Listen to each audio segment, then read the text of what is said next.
So Tesla have just released their Q2 earnings report and have absolutely smashed all expectations on Wall Street. Being profitable for 4 consecutive quarters means they're now eligible for S&P 500 inclusion, which will no doubt happen at some stage. A team of 8 people will sit around a table and they will decide who they're going to take out the S&P 500 and who Tesla are going to replace them with. Now, Tesla's stock price has absolutely rallied this year from as low as 350 all the way up to as high as 1700. So where next for the stock price? Before we start though guys, please hit that thumbs up. It's a brand new channel, so it'd really help out. I'd really appreciate it. Make sure it turns blue. Please also consider subscribing down below. It's a brand new channel, like I said, so I'm going to be posting 2 to 3 videos each week. I did have a bit of a nightmare last week with my camera, so I had to get that sorted. But from now on, I will be posting 2 to 3 videos per week, updating you on all things Tesla, all things stock market, any big companies that you want me to cover, let me know. And yeah, let's get started. So I'm going to split this video into 4 sections. The first one is the numbers and the financials. The second section is how they did it. The third section is what does the future look like for Tesla as a company. And the fourth section is what's next for the stock price. Okay, so if we look at the numbers here, Tesla's revenue is 6.04 billion. It was expected that they would make 5.37 billion, so that's up quite a bit from expectations. Now in terms of cash and cash equivalents, Tesla was up 535 million. To 8.6 billion in total. Now, this is quite significant in my eyes because a lot of short sellers, a lot of bears in Tesla think Tesla's going to go bankrupt. I don't know if they still think that, but over the last couple of years, they kind of have thought that Tesla would go bankrupt. They would never be able to create what they're creating now. So with that kind of increase in cash, despite what's going on in the world, I think it's a great sign, that they have got those resources there to reinvest into the company, like opening up new gigafactories, etc. So Tesla are up, they are not going bankrupt.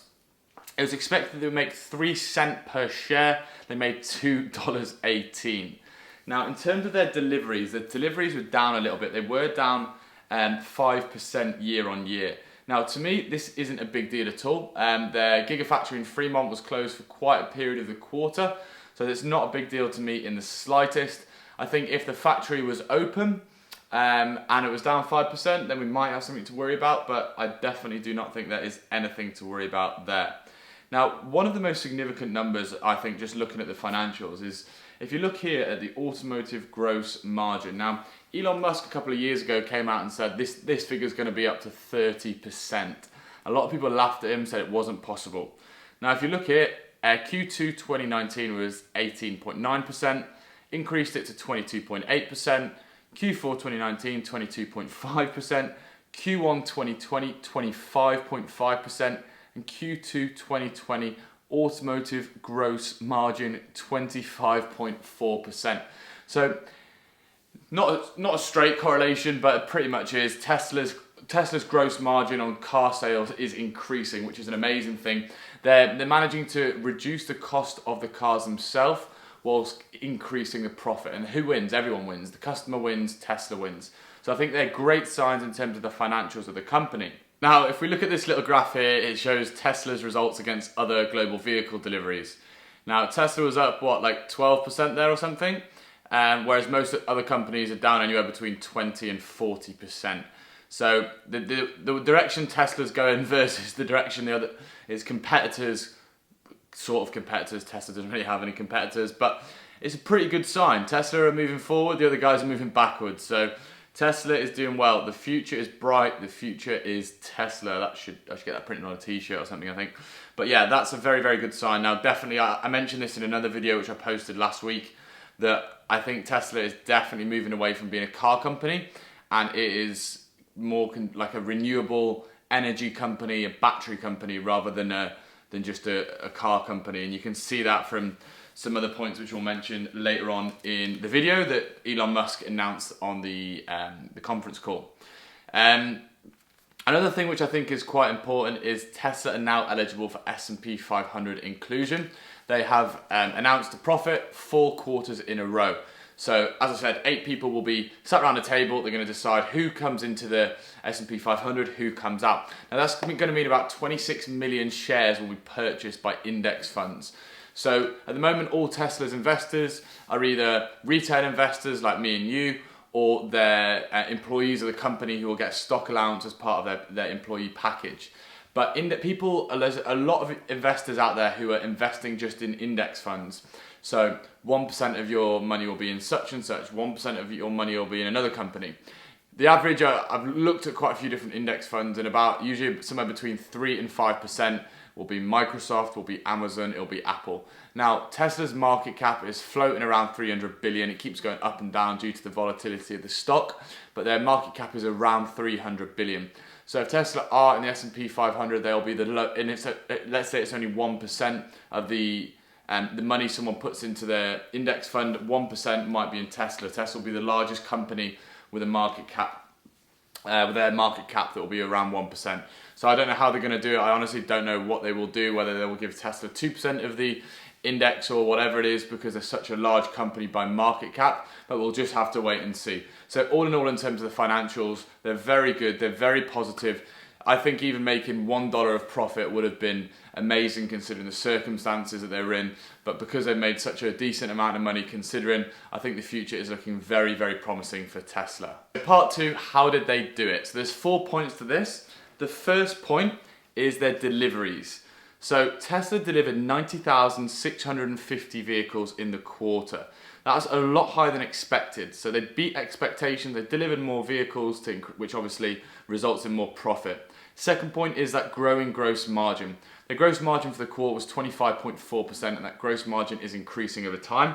So the cars that they make, they're making more profit on each car, whilst being able to bring the cost of the car down for the consumer. The third point, which is a pretty big one, they made $428 million on regulatory credits. Now this is money basically that other companies have to pay Tesla to comply with emission regulations. So they're making $428 million pretty much for doing nothing. The fourth one as well is they're managing to bring their expenses down over time. So the CFO there has done a great job in being able to reduce the cost price of making each car over time. I think a great example of this is the cost of making the Gigafactories. Now, the Gigafactory in Fremont, I think, cost between $4 and $5 billion to make. The one in Shanghai was $1.3 billion. And now this one, the new one they're building in Austin, Texas, is only going to cost $1 billion. So that over time, they're able to raise more money. Elon Musk is a master at raising money, but they're also able to reduce costs very effectively as well. So part 3 is Tesla's future. What does Tesla's future look like moving forward? There's a few points Elon raised on the conference call when he delivered his Q2 earnings results, which I think are significant. One of the main ones is the Gigafactories. Now the first one we know is in Fremont. They've got the one up in Shanghai up and running. They're building the one in Berlin. They've announced that Austin, Texas will be the fourth one, and the fifth one will be in America as well. Now these 2 new ones in America will focus on the Model Y, the Cybertruck, the Semi, and the Roadster. So in terms of like the Gigafactories, I think that's absolutely huge news. I think they'll be building like one a year now, and they've got the one in China, which is going to be covering the Asian market, and they've got one that's in Berlin, which is the automotive home of Europe. So that's great news there. He also talked about solar. At the moment, it only takes up about 5% of their business. Tesla is moving away from being an automobile company and moving towards being a renewable energy company. So I think solar for Tesla is going to be amazing moving forward. I think they're really going to, double down on that and really go hard into that area and really focus on solar moving forward. Just another element of their renewable energy business. Another really cool thing is they're able to increase their units by 25% in the Fremont Gigafactory from 400,000 to 500,000. So remember, Tesla can't keep up with demand at the moment. More people want Teslas than they're actually able to produce. So by increasing their units up 25%, up 100,000 units for Fremont, great news. Shanghai is huge. I think people don't think about this enough really, but Shanghai, all the sales that Tesla makes in Shanghai are about 10 to 15% more profitable than cars sold in America and Europe. This is due to the cost of developing them, cost of paying the workers and things like that. And obviously they've got the one in Berlin covering the European section of the market. So there's a few great pieces of info there from the conference call. Tesla is now a self-sufficient business. They don't need to rely on money from elsewhere. They've got enough cash, they've got enough their own money to build these gigafactories, etc. So Tesla's future looks very good. This isn't even going into details about the cars, what cars they might bring out in the future, but this is just talking about what I mentioned on the conference call. So some great news there. So the fourth part, the main part, is what's next for the stock price. Now, Tesla is one of the most volatile companies out there. At the moment, it's trading around $1,500, $1,600. I do think it will struggle to break that $1,700 mark moving forward. I think so much was priced into Tesla being, the price it's at now. They started the year around 900. They dropped to around 350 during that crash in March.